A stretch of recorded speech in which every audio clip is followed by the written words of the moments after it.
Like most people, when I think of UFOs, I think of Roswell, Area 51. I think of America.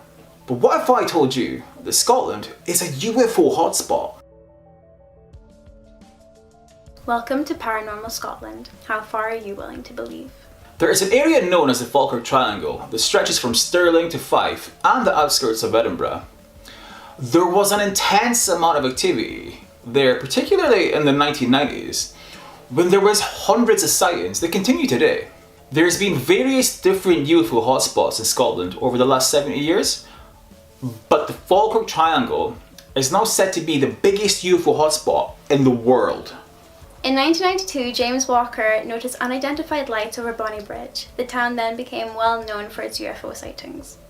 UFOologists claim that Bonnie Bridge is actually the world's #1 UFO location, with an average of 300 sightings per year. Area 51 has nothing on Bonnie Bridge.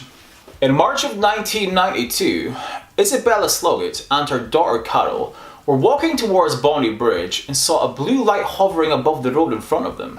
The UFO landed and a door mysteriously opened up.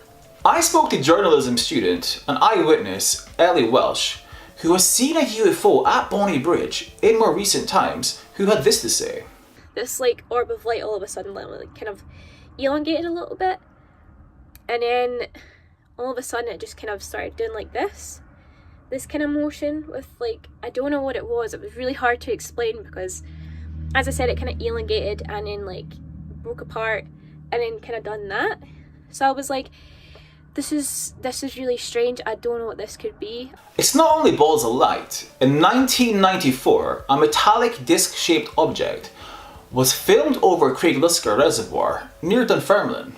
I spoke to paranormal investigator and author Ron Halliday, who told me about even more incredible sightings. Goblins. Actual goblins. A dog walker saw a goblin near East Kilbride. Goblins in Scotland. Ron also told me about his investigation into a case where a 10-year-old girl walked into the woods near Meagle, where she encountered blue beings. She was then frozen to the spot and then lifted by a beam of light into a spaceship where the beings performed medical examinations. She was later beamed back down, ran home, and was shocked to discover that what felt like a short period of time had actually been the entire day. In order to discredit UFO sightings, people will often say, if UFOs are real, then why are none of them caught on camera? But if you do a quick search on YouTube, it'll bring up loads of videos of UFOs in Scotland alone. In 1996, more evidence was released that UFO experts described as tremendous, as Barry McDonald and his girlfriend Jane Adamson captured footage of a UFO in broad daylight, just a few miles from Bonnie Bridge, that they watched change shape into a saucer.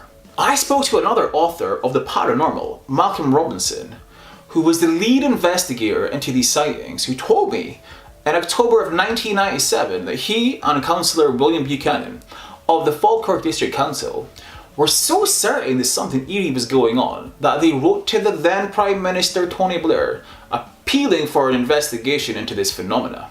The response he received was that there is no evidence that the UK's airspace had been compromised by unauthorised military activity. Now, we all know that UFOs are real, but the question is, are they alien?